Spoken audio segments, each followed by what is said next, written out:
Very good evening, everyone. I hope you are all as excited as I am to be here today. I'm Rashika and I'm thrilled to be your anchor for this amazing event. Alchemy Kids Theatre, Read On Season 5, Day 2. The past 4 seasons of Read On have witnessed by many participants getting up on the stage for their very first time and have proven their mettle. Just like that, this 5th season also has a lineup of eager budding artists waiting to perform in different languages and genres. Without any further ado, let's begin the event. Our first performance for the evening and the 123rd performance of the season is Vona Pungal Kavita Malayalam by Moksha. Come on Moksha, the stage is all yours.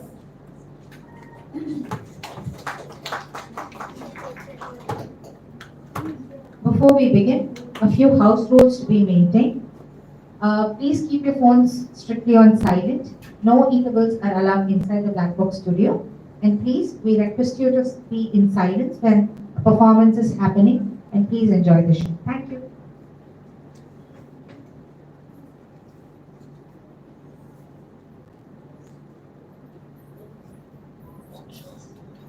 ഞാനിവിടെ അവതരിപ്പിക്കാൻ പോകുന്നത് കവി ചങ്ങമ്പുഴ കൃഷ്ണപിള്ളയുടെ ഓണപ്പൂക്കൾ എന്ന കവിതയാണ്. കാടിനും പാടത്തിനും മധ്യേ കൂടി ഒരു ചെറിയ വീഴ്ച കലകലാരവത്തോടെ പുഴഞ്ഞൊഴുകുന്നുണ്ട്. അതിന്റെ വക്കിൽ ചാഞ്ഞിലിനം പറ്റിക്കിടന്ന ഒരു മാക്കൊമ്പിലിരുന്ന് നീലി മണിമരണ്ണ പാടുകയാണ്. ഓണപ്പൂക്കൾ പരിച്ചില്ലേ, ഓണ കോടിയുടുത്തില്ലേ, പൊന്നും ചിങ്ങം മണ്ണിട്ടും മെന്നും മാലെ കെട്ടില്ലേ, അണിമിറ്റത്താമാവേലിക്കൊരു മരതക പീഠം വെച്ചില്ലേ, കാലം മുഴുവൻ പോയല്ല കാണാൻ കിട്ടാതായല്ല, നാമല്ലാതിരില്ല നാരി చిక్కని నిన్నాల నన్ని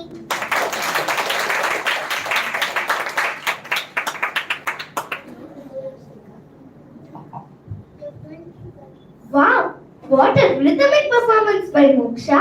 Next up we have Ashwin Ramasamy performing Tavalayum Eliyum. ஒரு அர்த்தமுள்ள தமிழ் கதையை கேட்போமா?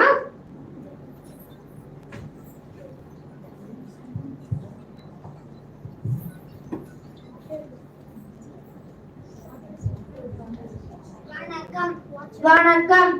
என் பெயர் அஸ்வின் ராமசாமி. நான் சொல்ல போற ஸ்டோரி என்னன்னா, பேராசை பெருநஷ்டம்.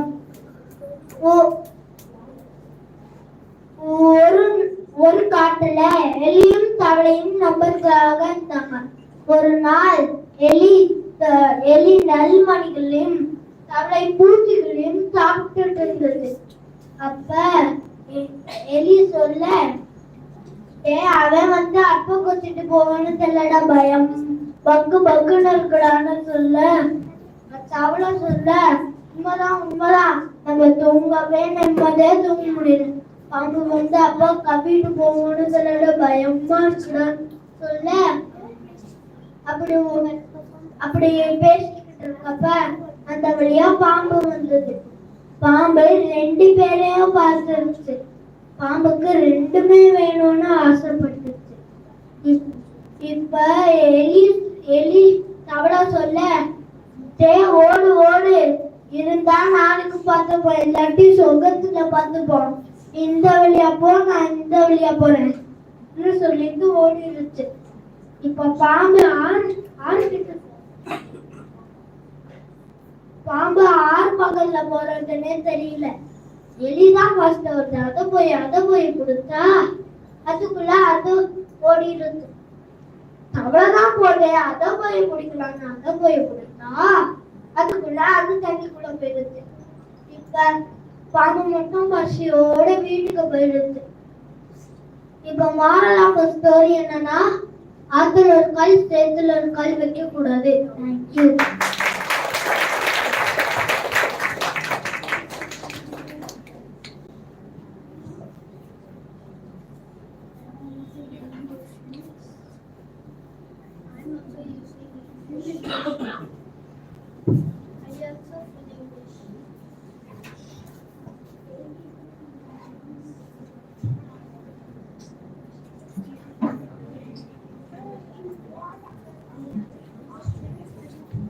Wonderful performance by Ashwin.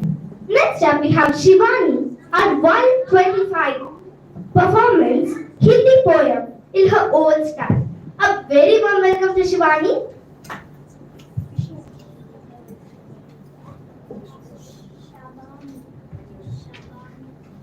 नमस्ते, मेरा नाम शिवानी है और अब मैं महादेवी वर्मा की एक कविता सुनाने वाली हूँ, जिसका नाम मुरझाया फूल है। था कली के रूप शैशव में अहो सुखी सुमन, हास्य करता था खिलाती अंक में तुझको भवन, खिल गया जब पूर्व में तू मंजुल पुष्पवन, लुब्ध मधु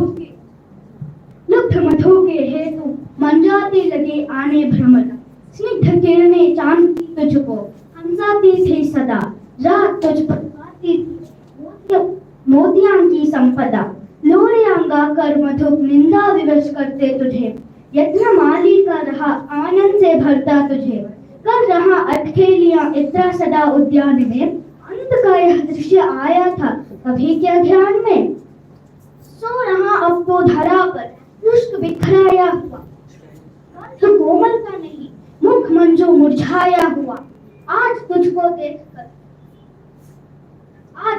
देखकर चाहत भ्रमर आता नहीं, लाल अपना राग पर प्रात बरसाता नहीं, जिस पवन ने अंक में ले प्यार तुझको था किया, तीव्र झोंकों से सुला उसने तुझे भू पर दिया, कर दिया मधु और सौरभ दान सारा एक दिन, किंतु रोता कौन है तेरे लिए दानी सुमन, मत व्यथित वो फूल सुख किसको दिया संसार ने, स्वार्थ में सबको बनाया है कहाँ करतार ने, विश्व में है फूल सबके हृदय को भाता रहा, दान कर सर्वस्व फिर भी हाय हर्षाता रहा, जब न तेरी ही दशा पर दुख हुआ संसार को, कौन रोएगा सुमन, हमसे मनोज निस्सार घोष। धन्यवाद।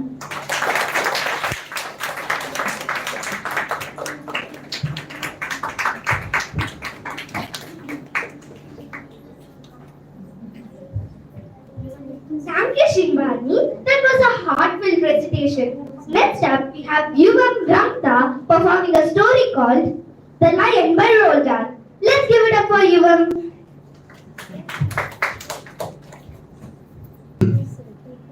Hi, my name is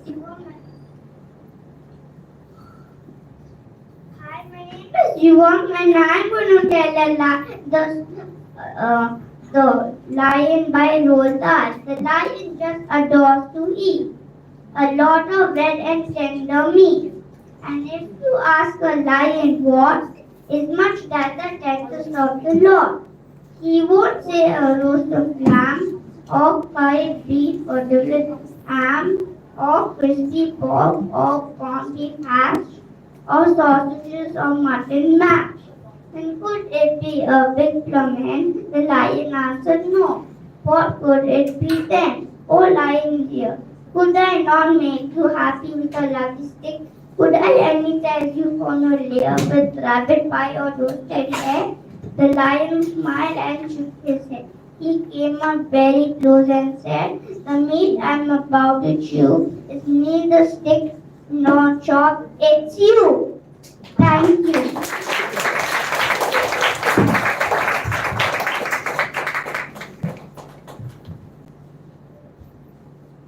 That was a good try, Yuvam.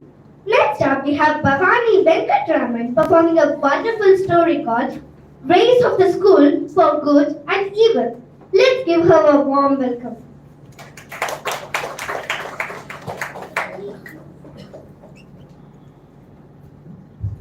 Sorry, Bhavani Venkatraman.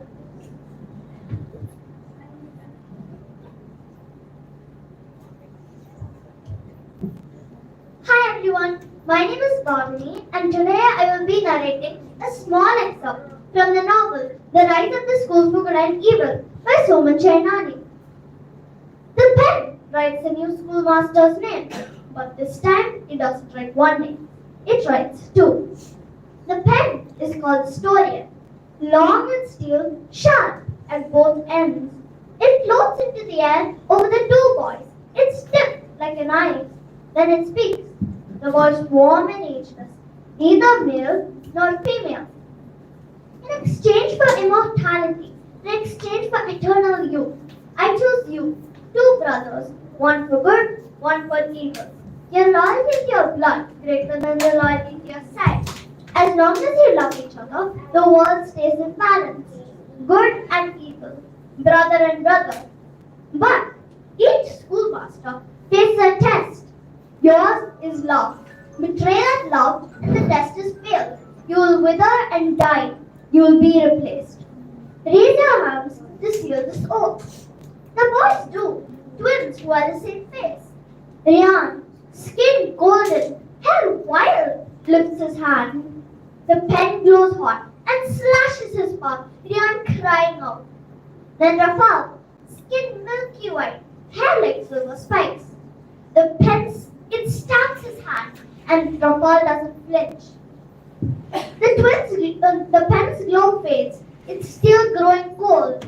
The twins glance at each other, burning with questions. But in the end, they ask only one. What happened to the last schoolmaster? The pen doesn't answer. Instead, a trembling voice rises from the shadows. A withered old man. I failed, he says.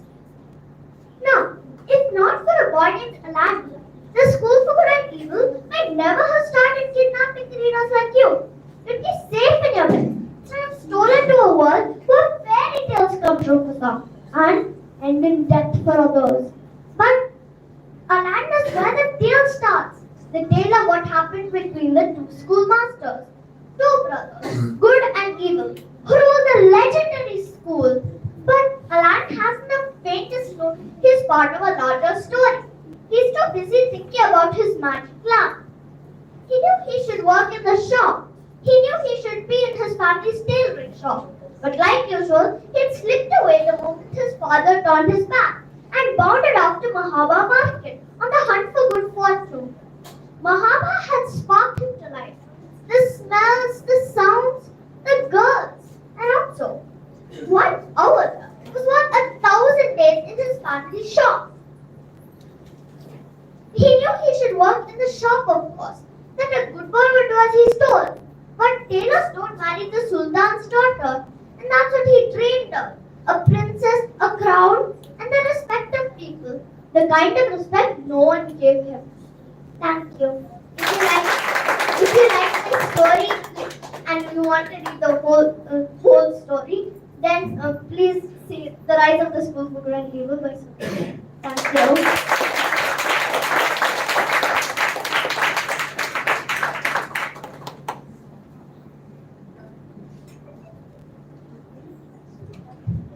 Thank you, Bhavni. It was a powerful performance. Up next comes Niyati, the 128th performance, performing a poem called The Holidays. Welcome, Niyati.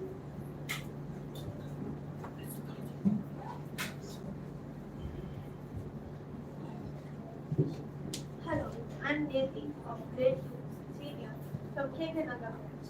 Here to perform The Holidays by Jake. Ah, don't you remember? It's almost December, and soon will the holidays come. Oh, it is so funny to have plenty of money to buy me a sword and a drum. Such said little Harry, unwilling to tarry, impatient from school to depart. But we shall discover this holiday lover knew little what was in his heart. For when on returning, he gave up his learning away from his sons and his books. Though playthings surrounded and sweetmeats abounded, charged, he still appeared to He had not that treasure. He had not that treasure which gives pleasure, a secret discovered by few. You will take it for granted. More plain things he wanted, or not, must have something to do. We must have employment to give us enjoyment and to pass time cheerfully away. Study and reading gives us pleasure exceeding the pleasure of toys and of day. For school when on returning to study and learning, with eagerness Harry applied. He felt no aversion to books or exertion, nor yet the holiday sign. Thank you.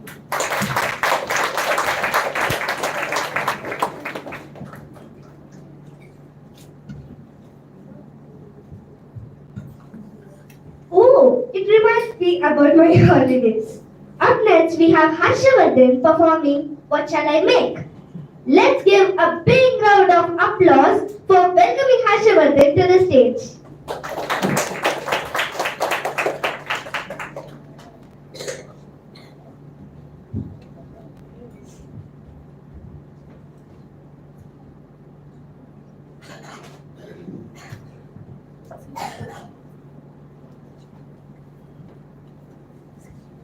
Hello, I am Harshavardhan. I am going to perform a story called What Shall I Make? Neeraj's mother was kneading a dough. She was going to make chapatis. She gave Neeraj some dough to play with. Neeraj squeezed the dough. What shall I make? He said. Neeraj rolled the dough back and forth into a long row. He poked two tiny eyes and pulled out a tail, and the other end became a pointed tail. A snake! A snake! Neeraj yelled. It's going to bite me. Roll it up quick! His mother said. Neeraj quickly rolled up the snake. What shall I make? He said. Neeraj rolled the dough into a ball. He patted it down and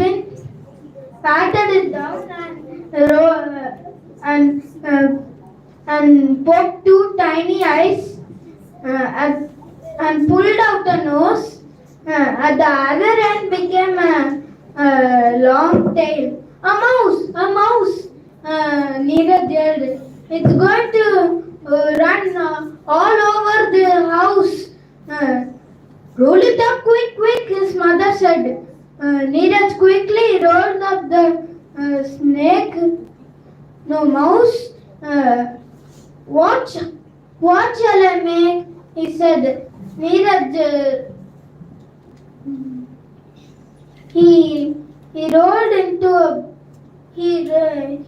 Neeraj rolled into a ball and he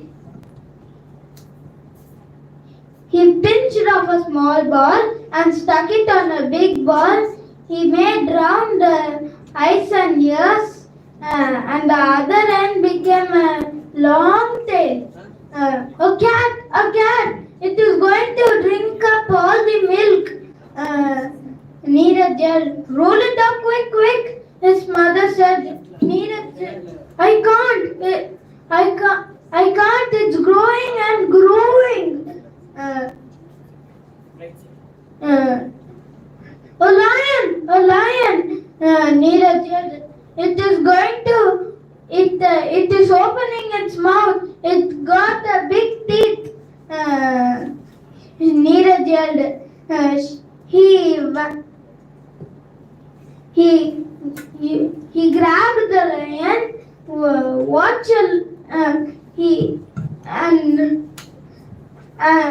and rolled it up round and round and round. He pressed it flat and and made a small circle. He rolled it bigger and bigger. A big round chapati. His mother put it on a tawa. It puffed up, squeezed, pinched, patted, rolled flat and round, hot, light, puffy. It was the best chapati Neeraj had ever eaten. Thank you.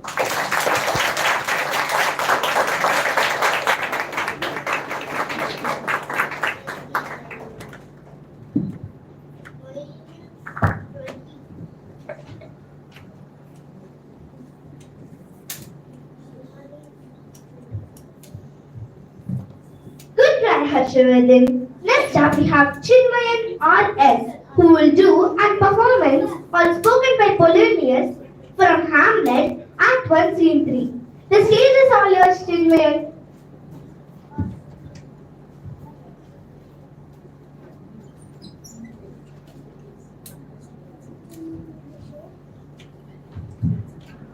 Hello everyone, my name is Chinmayan and today I am going to be performing a monologue from Hamlet, spoken by Polonius in Act 1, Scene 3. Yet here, Leotus, aboard for shame.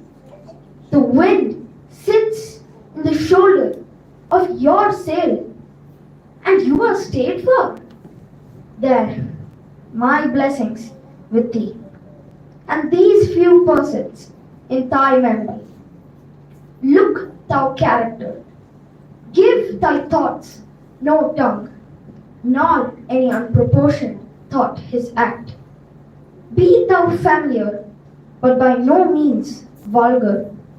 Those friends thou hast, and their adoption tried, grapple them onto thy soul with hoops of steel, but do not dull thy palm with entertainment of each new-hatched, unfledged comrade. Beware of entrance to a quarrel, but being in, bad that the opposed may beware of thee. Give every man thine ear, but few thy voice. Take each man's censure, but reserve thy judgment.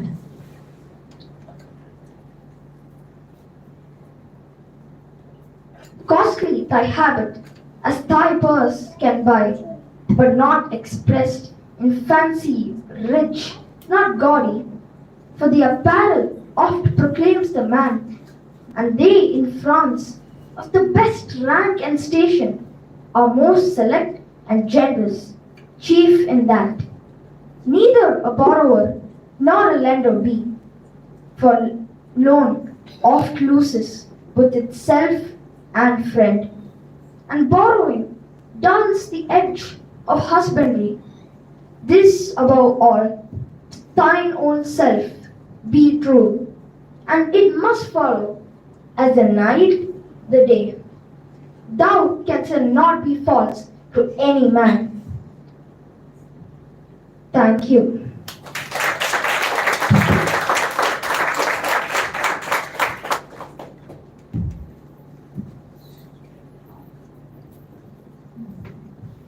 Thank you, children. That was a great performance.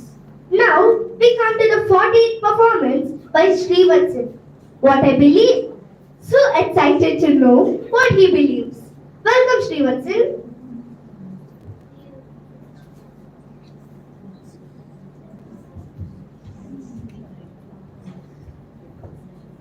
Hi, my name is Srivatsan. Today, I am going to recite a poem called What I Believe by Jacqueline Woodson. I believe in God and evolution. I believe in the Bible and the Quran. I believe in Christmas and the New World. I believe in the city and the South, the past and the present. I believe in the words of my grandfather. I believe in the black people and white people coming together. I believe in non-violence and power to the people. I believe in my little brother's pale skin and my own dark brown. I believe in my sister's brilliance and the two easy books that I love to read. I believe in my mother on a bus and black people refusing to ride. I believe in Johnny Pumps, jump ropes, Malcolm and Martin, Buckeyes and Birmingham, writing and listening, bad words and good words. I believe in the perfect moment and someday, the perfect moment called now. Thank you.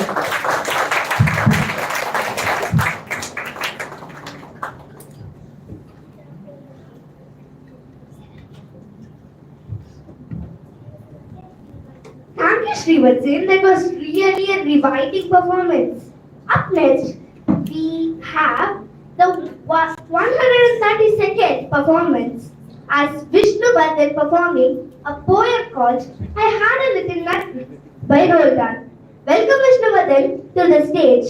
The stage is all yours.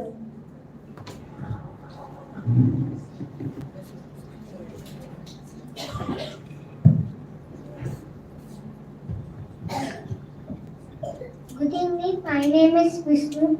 I am going to perform a poem called I Had a Little Nutty, written by Rolando. I had a little nutty, nothing would appear. I searched in all his branches, but not a nut was there. Oh, little tree, I begged, give me just a few. The tree looked down at me and whispered, nothing.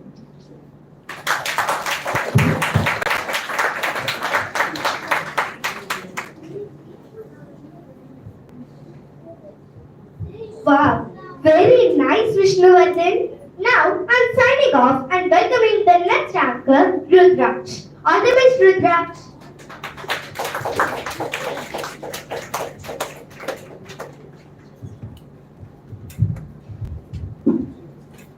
Hello, I am Rudraksh. It gives me immense pleasure to be your host for the next few theatre performances.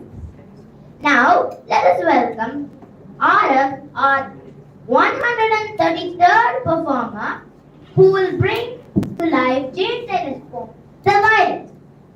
Jane Taylor is best known for penning the timeless classic Twinkle Twinkle Little Star. Did you all know that? Over to you, Arif. The stage is all yours.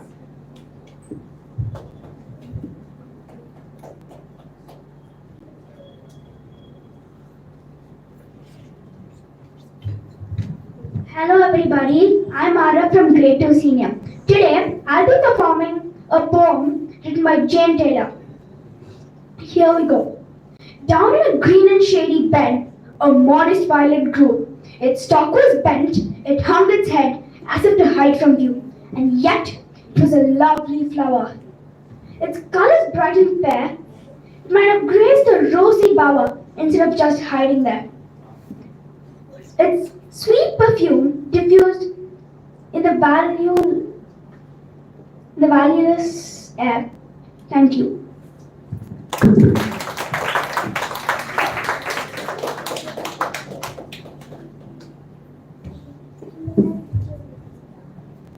It's okay, Arav. You can do better next time. Friendship is the foundation that holds us steady and gives us strength through life's uncertainty. Now, let us welcome Siddhant Rakesh, who is going to remind us about this beautiful bond through the poem Friendship by Harivansh Rai Bachchan.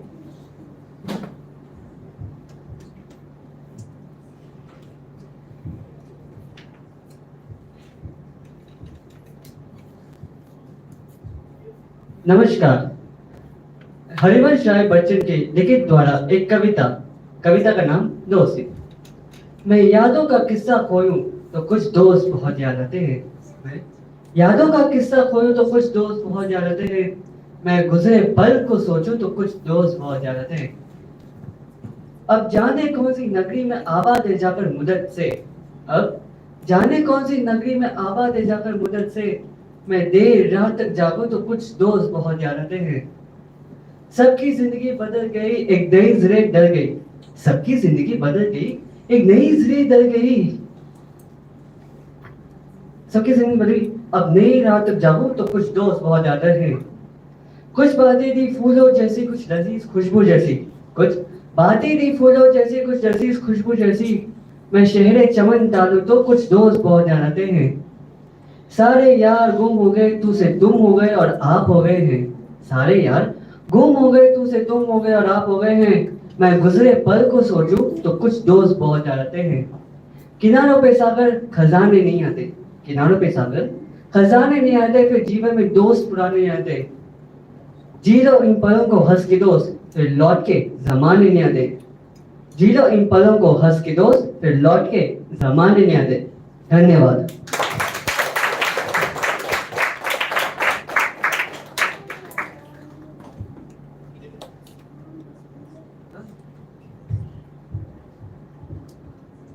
Thank you for that superb performance, Siddhantanna.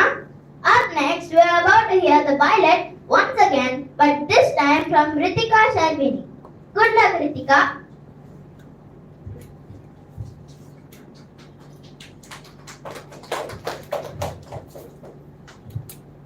Good evening, everybody. My name is Ritika, and today I'm going to perform a poem called The Violet, written by Jane Taylor. Down in a green and shady bed, a modest violet grew. Its stalk was bent, it hung its head as it died from view. And yet it was a lovely flower, its colors bright and fair.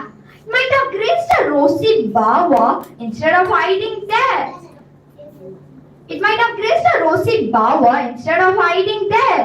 Then let me to the valley go, this pretty flower to see, that I may also learn to grow in sweet humility. Thank you.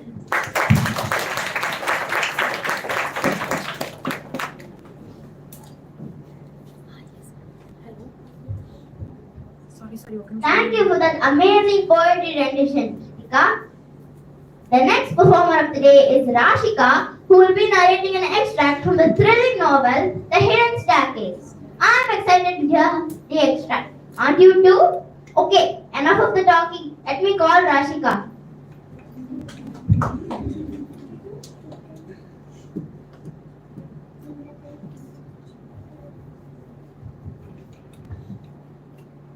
Hi everyone. Are you all ready to listen to a haunted story? Yeah. Yes. Let's start and jump into the story. Nancy Drew began peeling off her garden gloves as she ran down the porch steps and into the hall to answer the ringing telephone. Ring, ring, ring, ring. Hello? Hi Nancy, this is Helen. Although Helen Cumming was 3 years older than Nancy, both of the girls were close friends. Are you tied up on a guess? Helen asked. No, what's up? A mystery? Yes, a haunted house. Nancy sat down in a chair by the telephone. Tell me more, begged the 18-year-old detective excitedly. You heard me speak about my Rosemary, Helen began. Since becoming a widow, she had lived with her mother at Wynnham's, an old family mansion out in the Cliffwood. Well, I went to see them yesterday. They said that many strange and mysterious things have been happening at Wynnham's.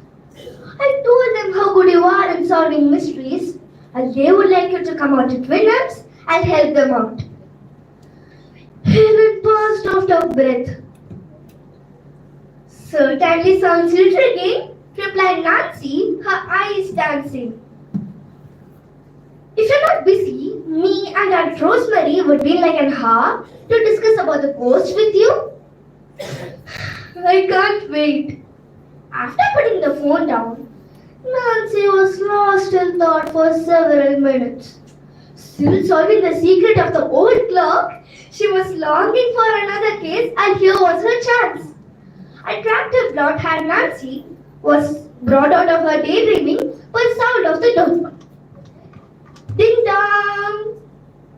At the same moment, the Drew's housekeeper, Mrs. Hannah Grewell, came down the front stairs. I'll answer it, she offered. Mrs. Grewell had lived with Bruce since Nancy was 3 years old. At that time, Mrs. Drew passed away. And Hannah had become like a second mother to Nancy. There was a deep affection between the two of them, and Nancy confided all her secrets to the understanding housekeeper. As Mrs. Grewell opened the door, instantly a man stepped in. He was short, thin, and rather stooped. Nancy guessed his age about to be 40. Is Mr. Drew at home? He asked briskly. I am Comber, Nathan Comber. No, he's not here just now, replied the housekeeper. The caller looked over Hannah Grewell's shoulder and stared at Nancy. Oh, you, Nancy Drew? Yes, I am. Is there anything I can do for you?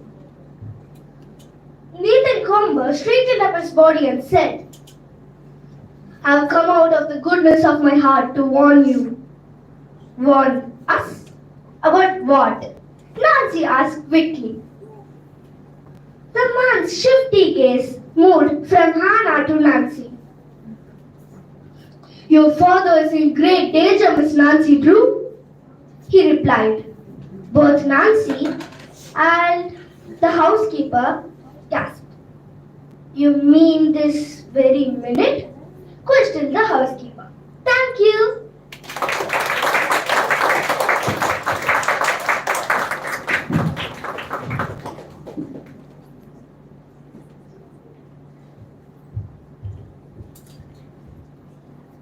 Up next, we have Saralia performing Candyman by Rolda. I guess this title makes me crave some candy. How about you all?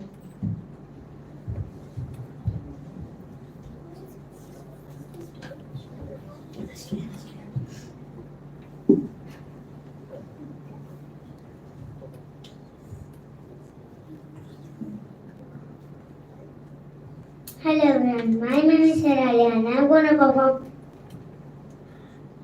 Candyman by Rolda. Who can take a sunrise, sprinkle it with you, cover it with chocolate and miracle or two. The Candyman mixes it with love and makes the whole taste good. Who can take a rainbow, wrap it in a side, soak it in the sun, and make a strawberry lemon pie. The Candyman can cause it mixes it with love and makes the whole taste good. Willy Wonka makes everything he bakes satisfying and delicious. talk about your childhood wishes. You can even eat the dishes. Who can take tomorrow, dip it in a dream, separate all the sorrow, and collect all the cream? The Candyman, Willy Wonka can, the Candyman can, the Candyman can. Mix it with love and make the world taste good. And the world tastes good because the Candyman thinks it should. Thank you.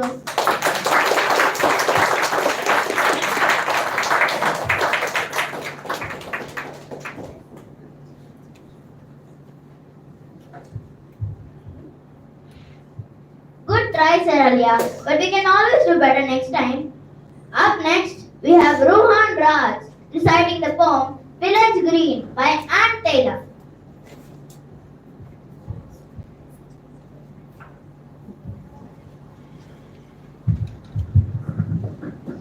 Good evening, everyone. My name is Rohan, and today I'm going to recite a poem, The Village Green, by J. Taylor.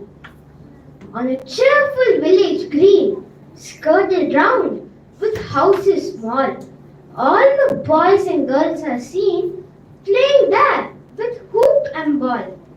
Then they fall hand in hand, making many a merry chain.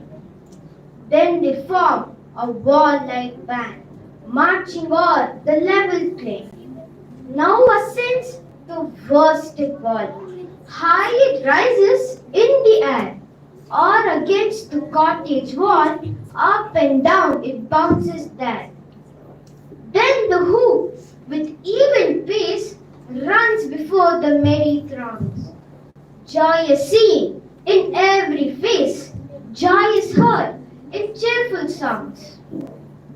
Rich array and matchings proud, gilded toys and costly fares would not make the little crowd half so happy as they are. Then contented with my state, where true pleasure may be seen, let me envy not the great on a cheerful village green.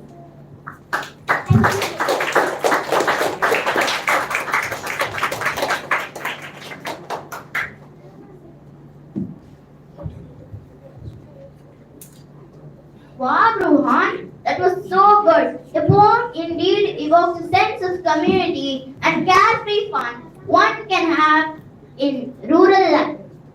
Now, we have Samrud performing the Vamanavata.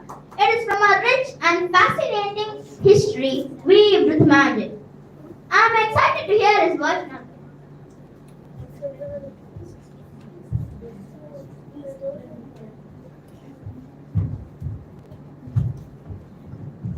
Good evening, this is Samrut, your little storyteller.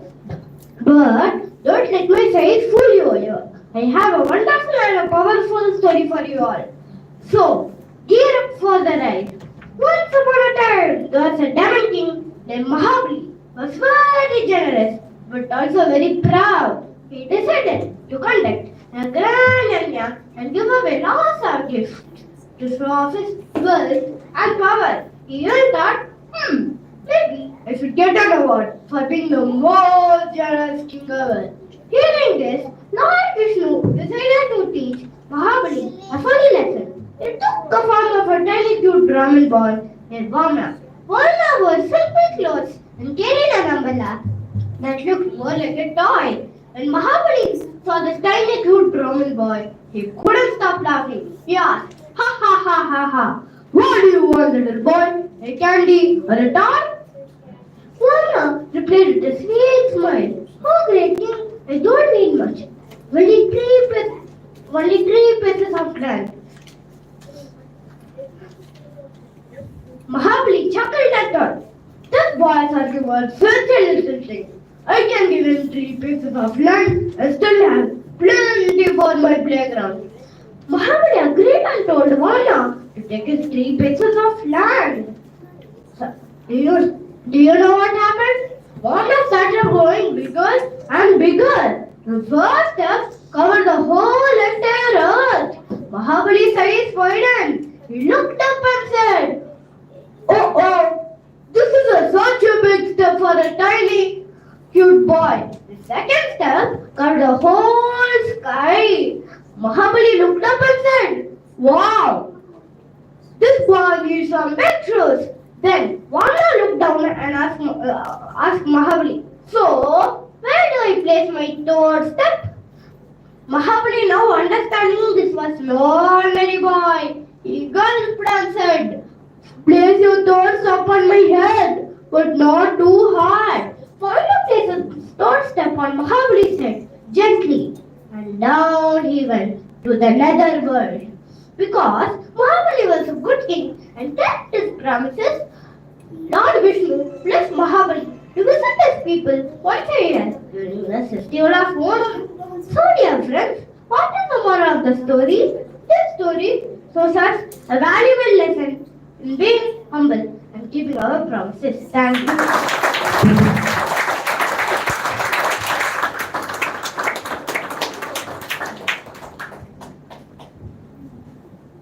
Good job, Samrat. Now, it is time for me to sign off. It's been a joy to be a part of this wonderful evening with you all. Niyati Akka will now continue anchoring for you. Thank you and have a fantastic rest of the evening.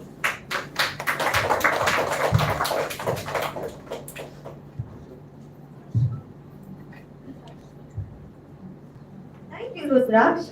From now, I'll be conducting the anchoring. Don't you all just love detective stories? Now comes Ved Krishnan, our 140th performer of the day, to perform Hardy Boys.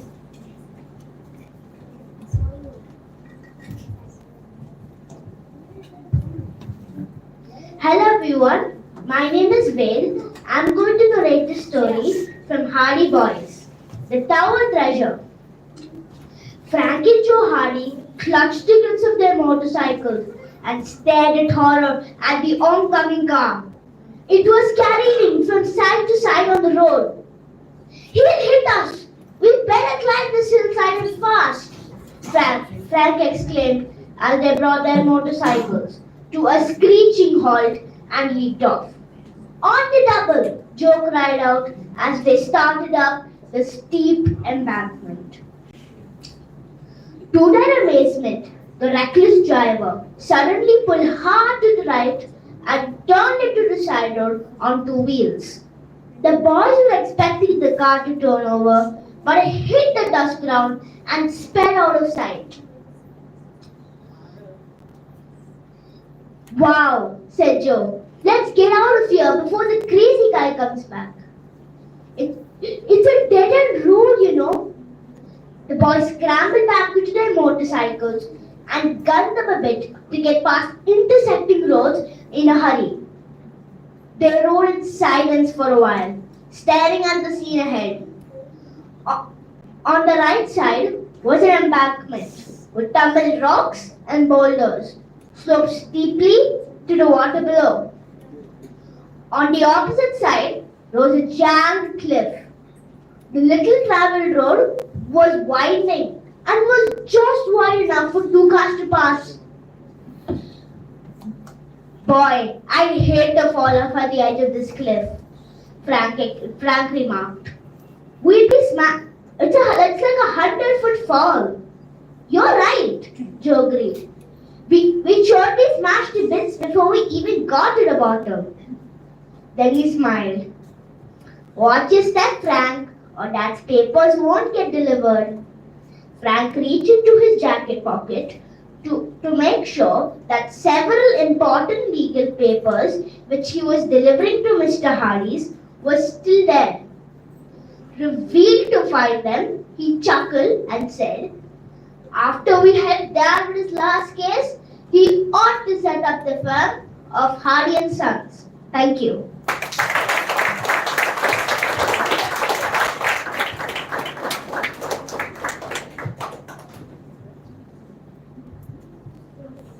That was an awesome performance by Ved Krishnan. We have always thought that schools were for teaching good things. Well, have you ever heard about school for evil? Here comes Hariharan to tell you about the school for good and evil. The stage is all yours, Hariharan.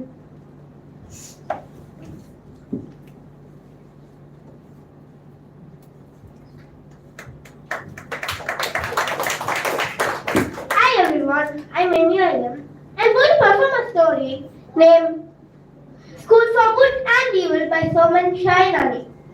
In the village of Gavin, every 4 years, two children were kidnapped by the mysterious schoolmaster and taken to the school for good and evil. Well, they are trained to become fairy heroes and villains. So Sophie kind, beautiful of dreams of being taken to the school for the good to become a princess. Our best friend Agatha, who lives in a graveyard, has dogged Emina and is seen as a perfect and in the school for the evil. One of the kidnapping, Sophie eagerly awaits for her fate. So Agatha tries to protect her. Both girls are taken to the school by the shadowy schoolmaster. To their shock, Sophie is placed to the school for good, evil, and Agatha is placed school for the good. Sophie is all failed by a placement, and she befriends with Esther, Annabelle, and Dot, but feel out of the place and more determined to switch school for good. Agatha feel among the place of the beautiful and graceful, and she befriends with Kiko and Rina, but find the difficult lesson and difficult to navigate. Both schools teaches their rules and lessons, being either school good or evil. And then story Enchanted Pen records the action in a magical storybook that will become their future fairy tales.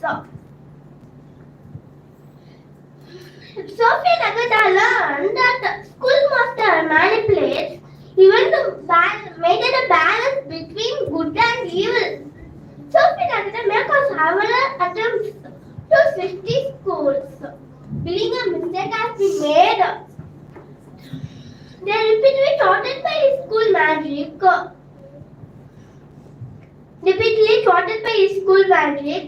Sophie is increasingly desperate, using any necessary means necessary to prove she belongs to the school for good.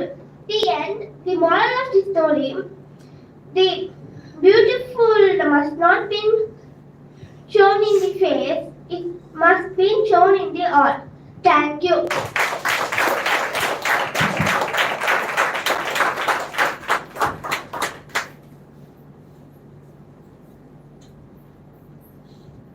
Better luck next time, Hariharan. Don't worry. There is yet another detective story up in line. Our next performer, Suhani Chandra, is going to tell us a story from the Nancy Drew story.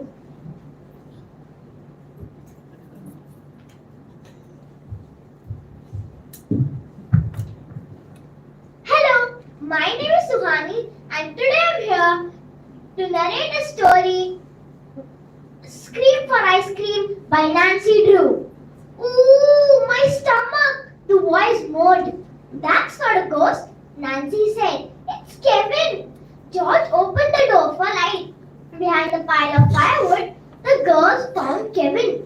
He was sitting on the floor, surrounded by crumpled candy bar wrappers, a chocolate drink can, and an empty popsicle box. Aha! George said. Got chocolate handed. What are you doing here? Kevin groaned.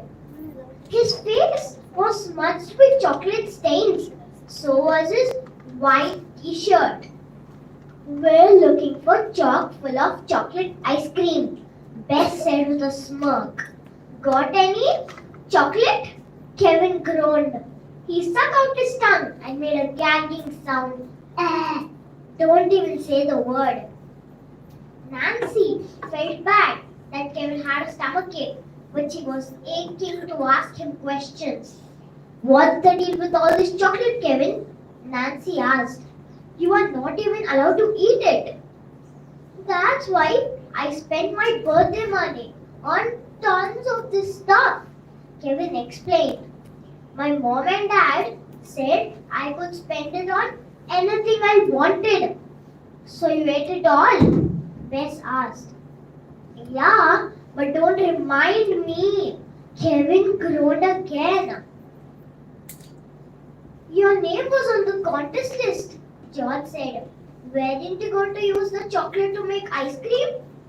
Some of it, Kevin admitted, but I kept eating and eating and eating until nothing was left.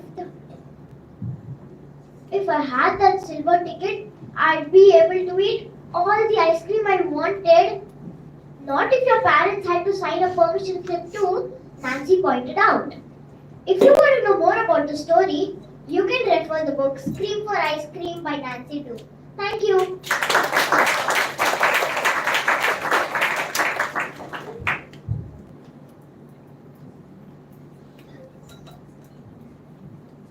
That was an extraordinary performance by Suhani. Now, our next performer is Tulasidaran. Have you ever seen a pretty cow? Tulasidaran is here to tell us about the poem Pretty Cow by Jane Taylor.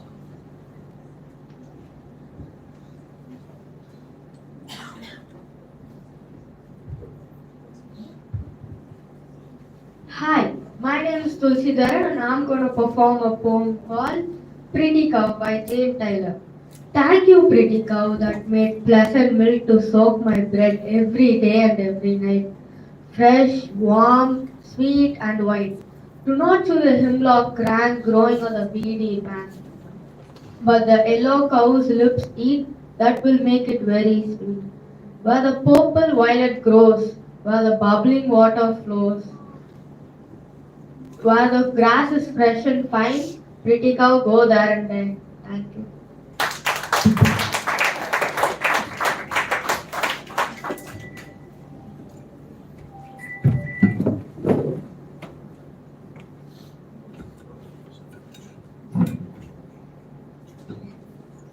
Good try, Tulasidaran. We have another performer who's going to perform a poem about a cow, which is Krisha. Let's see what's that about.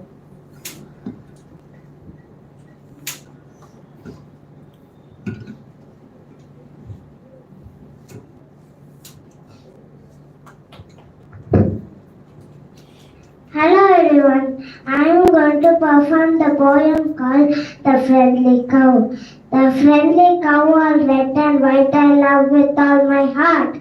She gives me milk with all her might to eat with apple tart. She wanders slowing here and there, and yet she cannot stay. All in the pleasant open at the pleasant light of day. Blown by all the winds that passed and wet with all the shower. She walks among the meadow grass and eats the meadow flower. Thank you.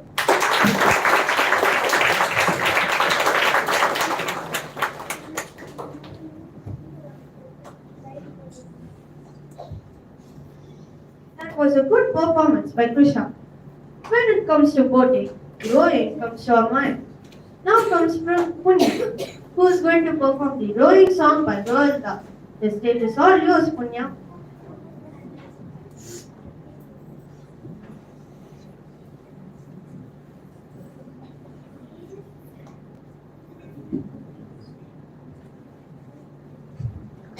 Hello, my name is Punya Vigneshwaran and I am going to perform about the rowing song from Roald Dahl.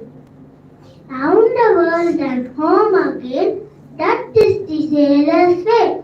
Faster, faster, faster, there's no earthly way of knowing which direction we are going. There's no knowing where we are rowing or which way the river is flowing. Is it raining? Is it snowing? Is it the hurricane blowing? Not a speck of light is showing, so the danger must be growing.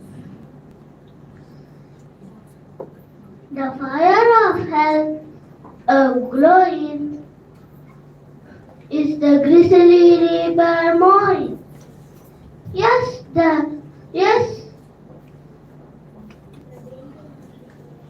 the danger must be growing, for the rovers keep on rolling.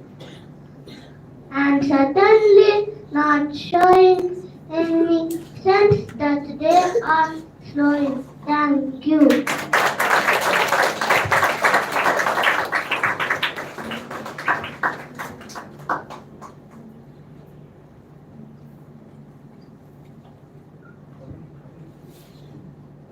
That was a good performance by Punya. Our next performer, Shravan, is going to perform a poem by Jacqueline Woodson. Let's see what it is.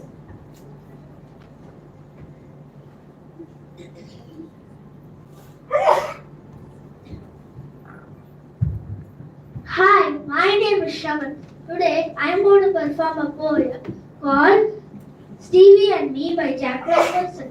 Every Monday, my mother takes us to the library around the corner. We are allowed to take 7 books each, and on those days, no one complains. And all I want a picture book. Those days, no one tells me to read faster, to read harder books, to read like Dell. No one is there to say, not that book. When I stopped in front of the small paper bag with a brown coin cover, Stevie, I read. One day, my mama told me, you are going to have a little friend who's come to stay with you. And I said, who is it? If someone had been fussing with me to read like my sister, then I might have missed the picture book filled with brown people. More and more brown people I could ever see in a book before. The little boy's name was Stephen, but his mother keeps calling him Stevie. My name is Robert, but my mother does not call me Robert T. If someone had taken the book out of my hand, they'll say, you are too old for this naming. I would never believe that someone who looked like me could be in the pages of the book. That someone who looked like me could have a story. Thank you.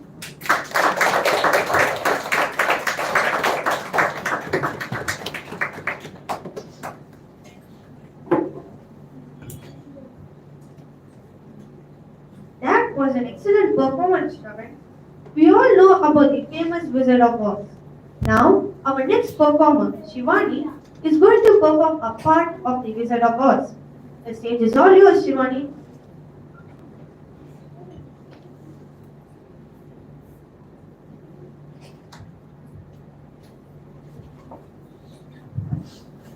Hi, my name is Shivani. I am going to perform a story called Wizard of Oz. Dorothy is at home. She's playing with her little dog. She sees a cyclone coming. She picks up her little dog and inside the house. Then the cyclone comes and it takes Dorothy's house and landed on a strange land. A good witch thanks Dorothy for killing the wicked witch. I didn't kill anybody, says Dorothy. Yes, you did. Look, Dorothy looks down. She sees that her house had landed on the wicked witch. The good witch picks up the wicked witch's shoes and gave it to Dorothy. And she said, they are magic, you can have it. Then Dorothy thanks the good witch and asked her, can you please help me? I want to go back home. The good witch said, you can go to the Emerald City to ask Oz. He's a wizard and he will help you. Then Dorothy thanked the good witch and she kept walking. Soon she saw a scarecrow. The scarecrow asked Dorothy, where are you going? Dorothy said, I'm going to the Emerald City to see Oz. The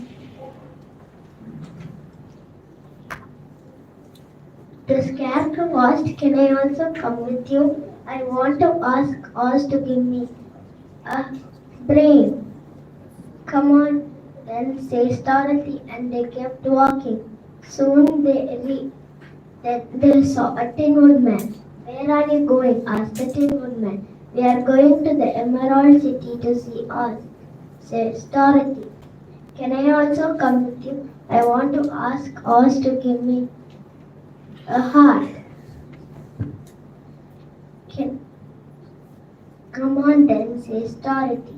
And they kept walking. Then they saw a lion. Where are you going? Asked the lion. We are going to the Emerald City to see Oz, says Dorothy. Can I also come with you? I want to ask Oz to give me some courage. Come on then, says Dorothy. And they kept walking. Then soon they reached the Emerald City. A man gives them green spectacles. It's all green inside. A green dressed up girl took take Dorothy to see Oz. Where did you get the shoes? Asked Oz. I got them from my house, landed on the wicked witch and killed her, says Dorothy. I see, says the wizard. Can you please help me? I want to go home, says Dorothy. You will have to do something for me and I will help you, says Oz. What do you want me to do for you? Asked Dorothy. There is one more wicked witch in this land. You have to kill her, then I will help you, the Oz said. I can't do that, says Dorothy. Yes, you have to, or else I will not help you, says the wizard. And Dorothy went away sadly. Then the Scarecrow, Tin Woodman, and the Lion went and asked for brains, heart, and courage. But the Oz said the same, that they have to kill the wicked witch or he will not help.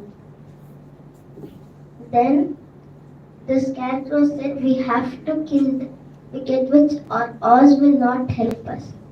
Then the wicked witch sees them coming and she sends some magic monkeys to get Dorothy. The magic monkeys took Dorothy to the wicked witch's house. Give me the magic shoes, said the wicked witch. Dorothy said, no, they are my shoes. Then the wicked witch made Dorothy work in her house, so Dorothy will give her magic shoes to her. Then the wicked witch got one of Dorothy's shoes, and Dorothy had some water in her hand. She splashed them on the wicked witch, and the wicked witch drops the shoe and melts away. Then Dorothy took her shoe and ran out of the wicked witch's house, and she said that I killed the wicked witch. And then they all went to see Oz. We have killed the wicked witch, says the Scarecrow. The Scarecrow made some brains and gave it to the Scarecrow, and a heart to the Tin Woodman, and some courage to the Lion. They were all pleased. Then Dorothy went to see Oz. Can you please send me home? She said. I can't send you home. I am not a wizard at all, said Oz sadly. There is one more good witch in this land. You should ask her, she will help you. Dorothy thanks Oz and she went to look for the good witch. Then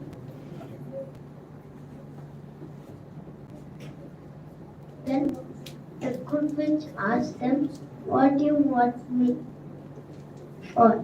And Dorothy said, I want to go home. Can you please help me? And then the good witch said, you have magic shoes. You can ask them and they will take you home. You just have to ask them. Then Dorothy thanks the good witch and says goodbye to the scarecrow, the good man and the lion. And then she said, magic shoes, please take me home. Then she was soon on the home, on the farm. Thank you.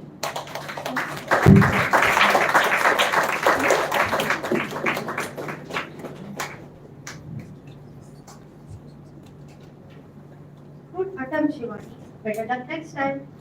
We all have heard mysterious stories. But have you heard any mysterious poems? Let's hear it from Mithun, who is going to perform the poem called The Raven by Edgar Allan Poe.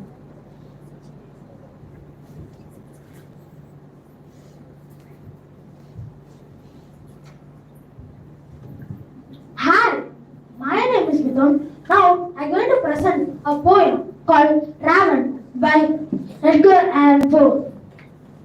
Once upon a midnight glory, while I pondered weak and weary over a many quiet and forgotten lore, while I nodded, nearly napping, suddenly I heard a tapping, as of someone is rapping at my chamber door. This is some visitor, I muttered, tapping at my chamber door. Only this and nothing more. Distinctly, I remember it was an bleak December, and each of the separate dying member wrought their ghosts upon the floor. Eagerly I wish for tomorrow, though I have the sort to borrow. From my suitcase of books of sorrow for the lost Lenore, for the ran and maiden, whom the angels named Lenore. Thank you.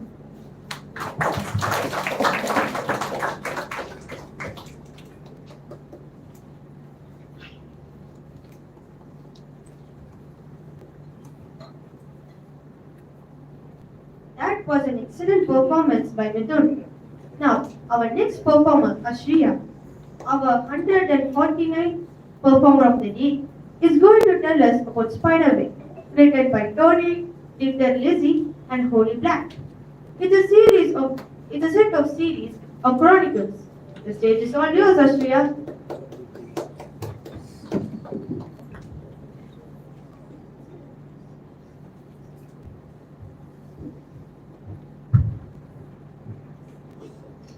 Hello everyone, I am Ashi and I am going to perform a story called The Spider Wing. The leaks in the roof had made all but 3 different upstairs bedrooms dangerously rotten. Their mother got one, Mallory got another, and Jared and Simon were left to share the third. By the time they were done unpacking the dresses and nightstand of Simon's side of the bedroom were covered with glass tanks, a few were filled with fishes, and the rest were crammed with mice, lizards, and other animals. Simon confessed to the unfurnished cages. Their mother had told that you could bring anything, but not the mice. She thought they were disgusting because Simon had rescued them from a trap in Mrs. Levin's downstairs apartment. She pretended not to know this, but he brought them anyways. Jared thought and turned on the lumpy mattress, pressing down the pillow over his head like he was smoothering himself. But he couldn't sleep. He didn't mind sharing a room with Simon, but sharing a room with cages of animals that rustled, squeaked, and scratched. It was easier than sleeping alone would have been. It made him think of the thing in the wall. The animal noises had dipped against the background of cars, sirens, and people. Here, everything was unfamiliar.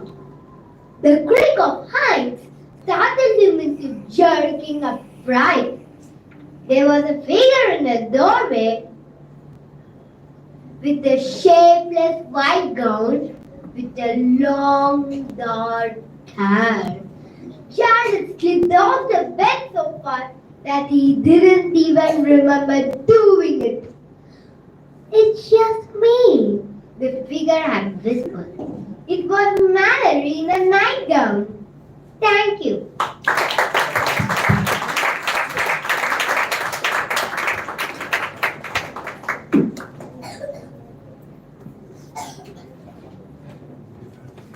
That was a great performance by Ashriya. Do you know from when Madras became an independent city? Any guesses? Yes, it was today, but roughly 400 years back. Yeah, you might then guess why I'm sharing this trivia. It is because today is Madras Day, and I thought I can show off my trivia skills. Okay, now. It's so cute to see two kittens together, right? Here comes Rudraksh to tell us about two kittens.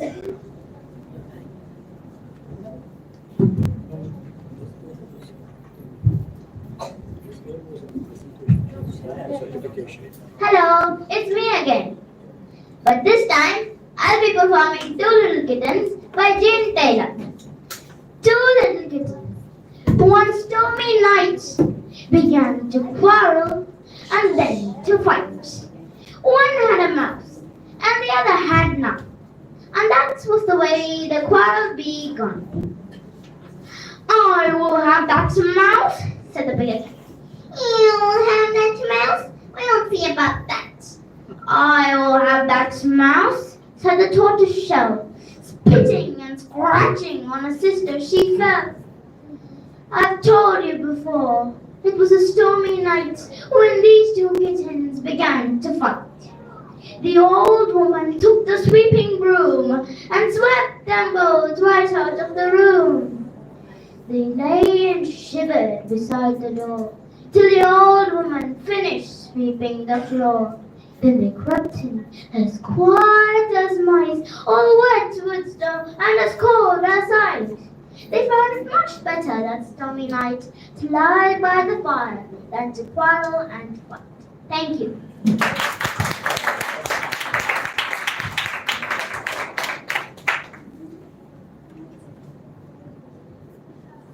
Thank you, Rudraksh, for the great performance. We have all heard about Akbar and Birbal stories, right? Now, our 155th performer of the season is Ruqayya Yusuf Laila, the performer of the day, who is going to tell one of the story from them. The stage is all yours, Ruqayya. Here, so she's standing in between the light. The light is going on. Thank you. Hello everybody, my name is Ruqayya. Today I'm going to narrate Akbar and Birbal's story. The story's name is How Many Crows Are There in Akbar's Kingdom? Akbar and Birbal were taking a stroll in the king's garden one pleasant morning. Akbar saw a group of birds in his kingdom and wondered, how many crows are there in my kingdom? He posed the question to Birbal. Birbal, how many crows are there in my kingdom? Birbal gave it a little thought and said, Akbar, there are 90,249 crows in the kingdom.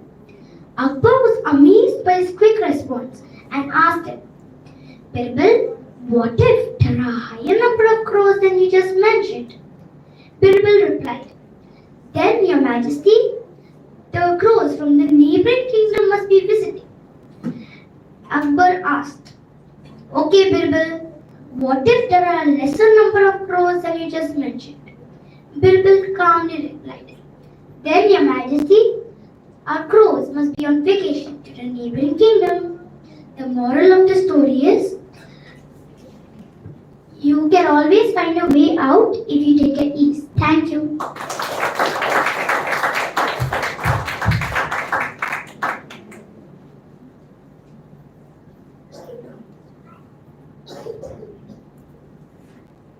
That was a great performance by Rupert. The next performer of the day, Kapilin, will be reciting The Lion, which is one of the most famous poems of Roald Dahl. And no, it's not the Lion King.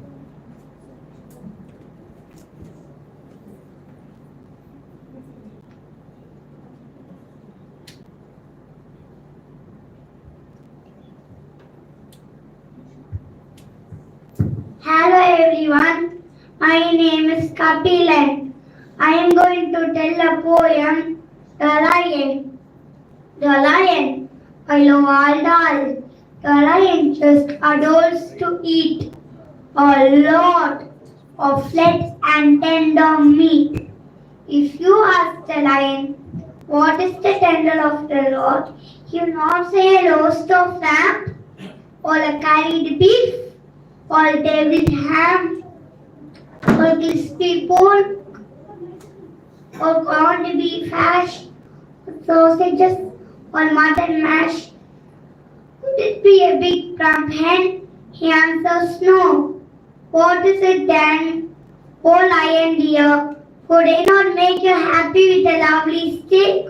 Or could I entice you from your land with a rabbit pie or a roasted hare? The lion smiled and shook his head and came up very close and said to me, I am about to chew, made of steak, all chopped, is you.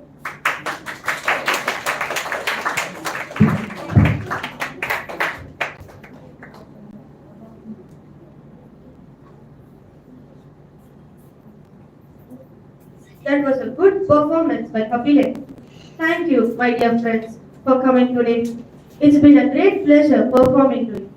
Next, I call the students for certification and photography.